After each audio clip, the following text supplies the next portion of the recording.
Akhirnya mereka pun pulang ke rumah guys. Dan ternyata keesokan harinya, wah ini dia nih, part paling mengejutkan. Hello, it's me Gusti Gina di channel Gina Samsudin. Guys, kalian sedang ada di segmen Alkisah, yang mana aku bakal bercerita mengenai legenda, mitologi, atau hal-hal menarik lainnya yang berbau supernatural dan misteri. Sebelum masuk ke topik kali ini mengenai asal-usul atau all about elf alias peri, again, buat kalian yang suka nonton film-film atau series fantasi, hari ini aku bakal menceritakan ke kalian. Dan pas banget ini suasananya malam-malam begini, kayak pas aja gitu kan suasana berbau mitologi. Sebelum itu, please do subscribe channel Gina Samsudin, nyalakan loncengnya, dan cek description box karena kita sedang di giveaway buat para subscribers kita. Thank you yang sudah mau subscribe dan dukung kita, yaitu berupa uang tunai, emas, dan juga iPhone. So, subscribe please. Kita intro dulu.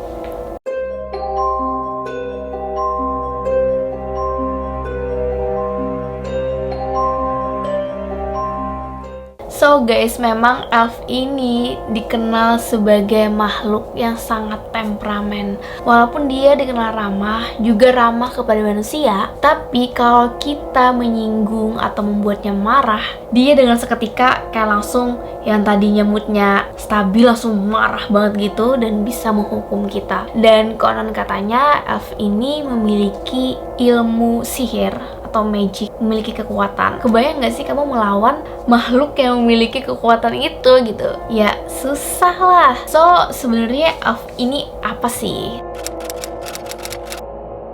Sebenarnya guys, mitos mengenai elf ini sangatlah banyak dan beragam. Ya tergantung kamu ngikutinnya dari mana. Kan ada yang dari Inggris, Jerman, dan negara-negara Eropa lainnya. Ya itu semua berkembang sesuai dengan legenda di daerah masing-masing. Tapi pada umumnya, elf ini adalah makhluk mitologi yang kalau dari fisik kelihatan seperti manusia, tapi mereka memiliki kekuatan magis dan tidak menua. Oh, at least mereka menua dengan waktu yang sangat lambat gitu. Hal ini juga yang memungkinkan mereka bisa hidup ratusan tahun lamanya, nggak kayak kita manusia yang udah usia 20-30 aja udah kelihatan kisut ya. Beda sama elf. Mungkin elf tidak butuh skincare guys. I wanna be elf. Terus juga elf ini biasanya kalau di film-film itu digambarkan memiliki telinga yang agak runcing gitu ya di beberapa legenda. Dan balik lagi, kamu ngikutin legenda yang dari mana, itu biasanya beda-beda gitu. Elf ini juga dipandang sebagai kelompok yang bercahaya. Waduh, bercahaya karena mereka memiliki fitur fisik yang benar-benar sempurna. Dan mereka kadang-kadang dikenal sebagai orang kulit putih, yang mungkin juga karena rujukan kecantikan dan ciri-ciri pucat mereka. Seperti yang aku bilang tadi, para elf ini sangatlah temperamen guys. Jadi walaupun dia itu baik, walaupun dia bisa bersikap ramah, ketika dia marah, dia akan menghukum manusia yang membuatnya marah. Biasanya nih, hukumannya tuh kayak termasuk penyakit, atau teror malam hari, atau bahkan trik serta serangan kejam yang diarahkan kepada para korbannya. Tapi perlu dicatat juga ya, ada beberapa kasus yang mengatakan justru para elf ini malah bisa membantu manusia menyembuhkan penyakit.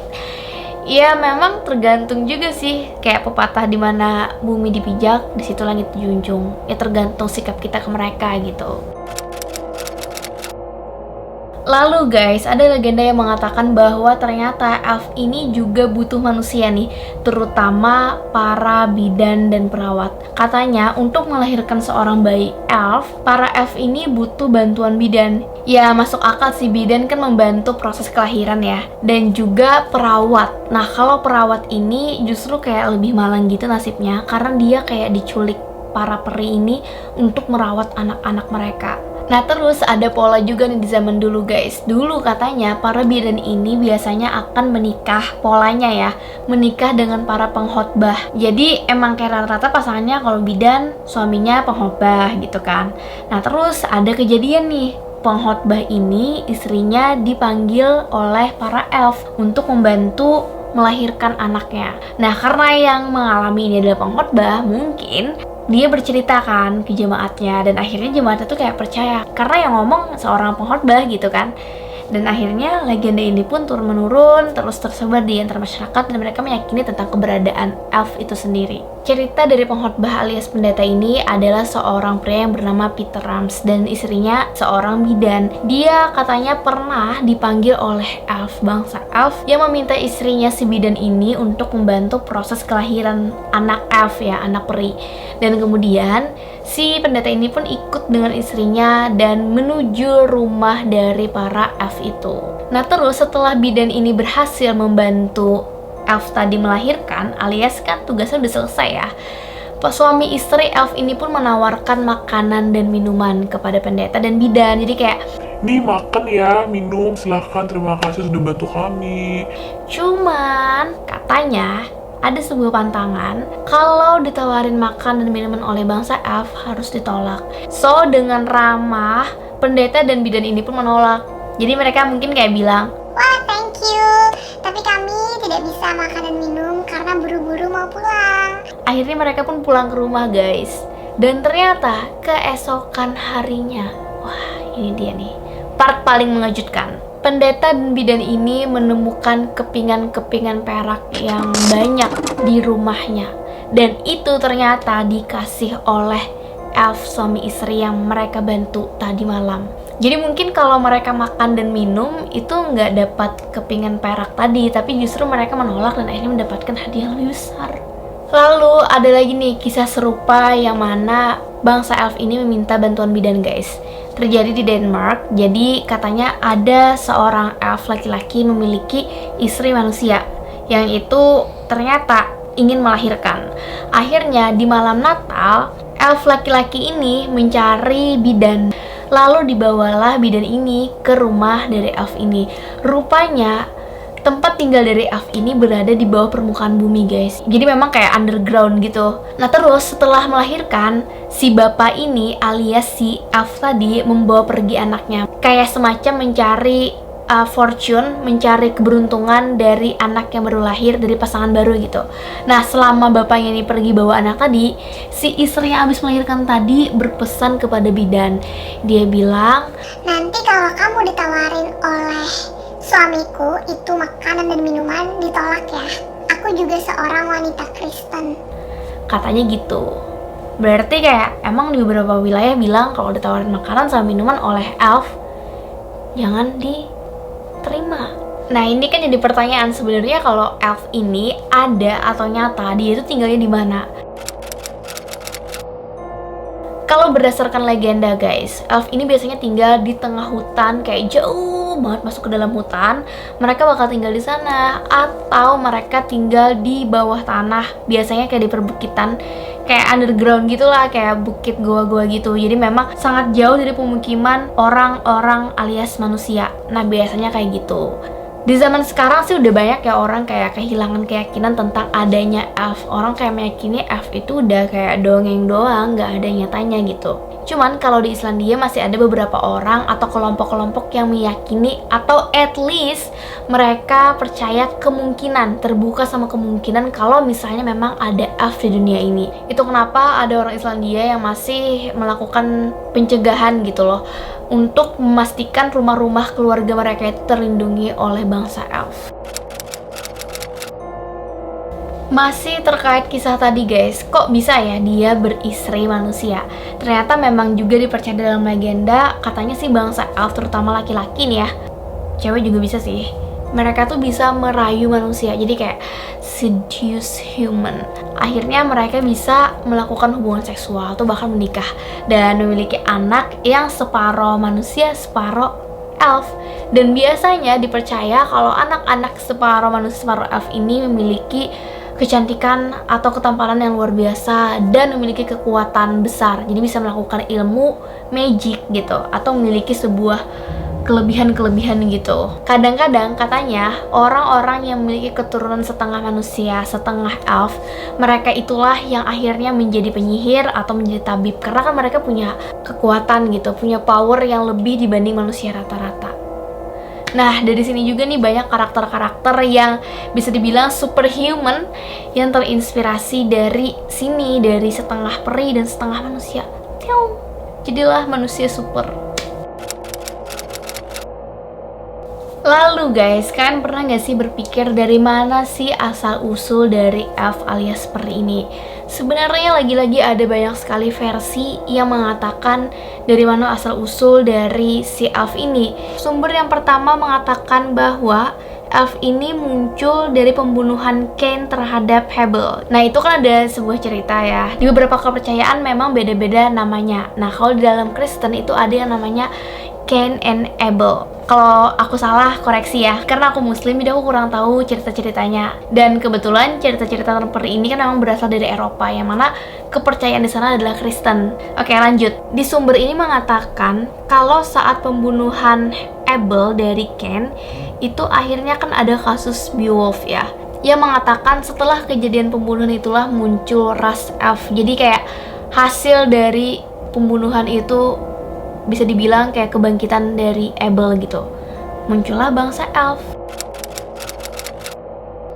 Lalu ada juga sumber lain yang mengatakan elf ini adalah sebenarnya malaikat, tapi mereka ini adalah malaikat netral guys, yang tidak memihak Tuhan dan juga Lucifer, karena kan Lucifer ini ditendang ya sama Tuhan untuk ke neraka.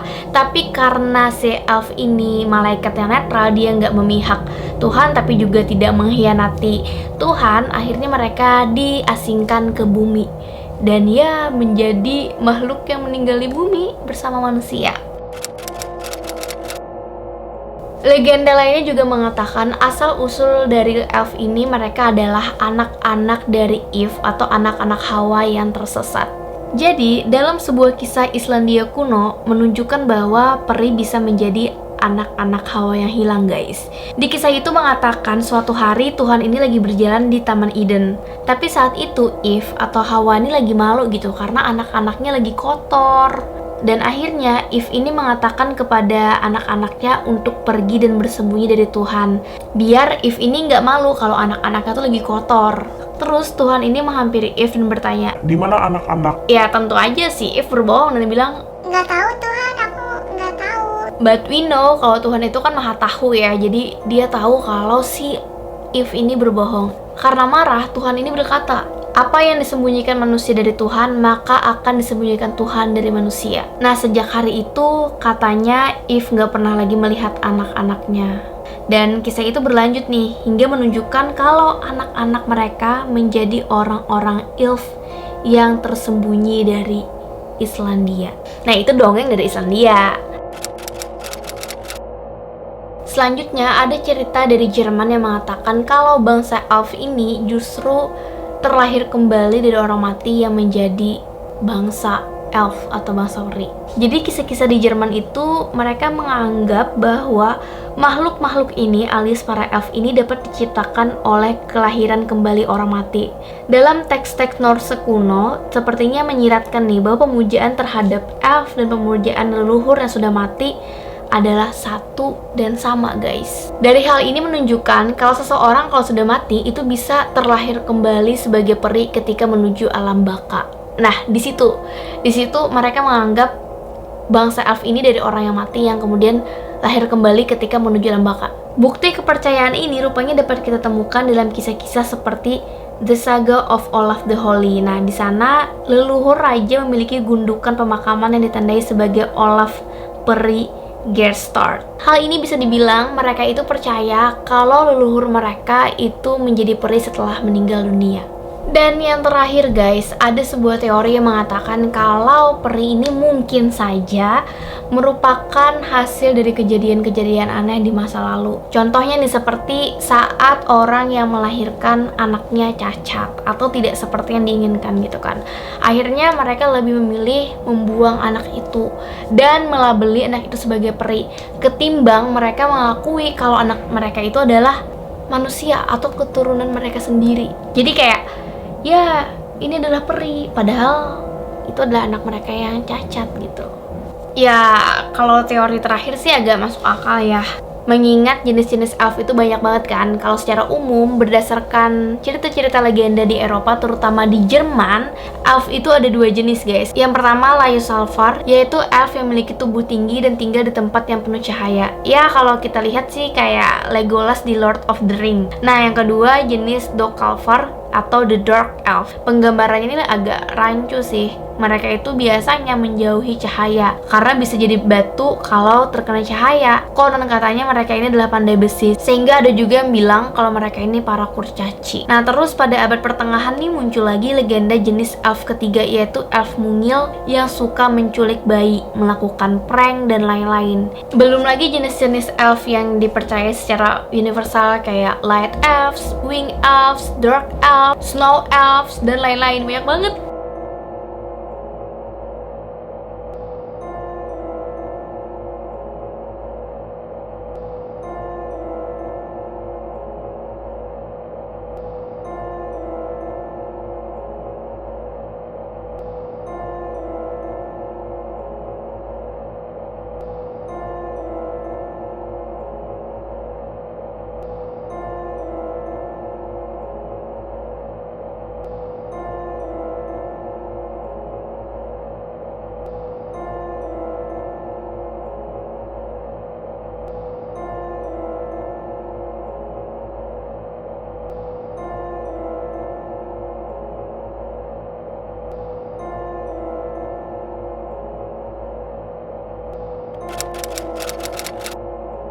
So guys, itu tadi legenda mengenai elf di dunia ini. Apakah kalian percaya atau meyakini tentang adanya keberadaan elf? Atau mungkin kalian semacam terbuka dengan kemungkinan ya bisa aja kan ada elf, atau bahkan kayak oh my god itu tahayul, atau itu cuma dongeng gitu. Terserah sih, karena menurut aku pribadi sih ya topik-topik mitologi itu seru gitu buat dibahas. Apalagi kalau kalian emang pecinta film-film atau komik-komik, biasanya kan banyak yang mengangkat dari legenda dan mitologi.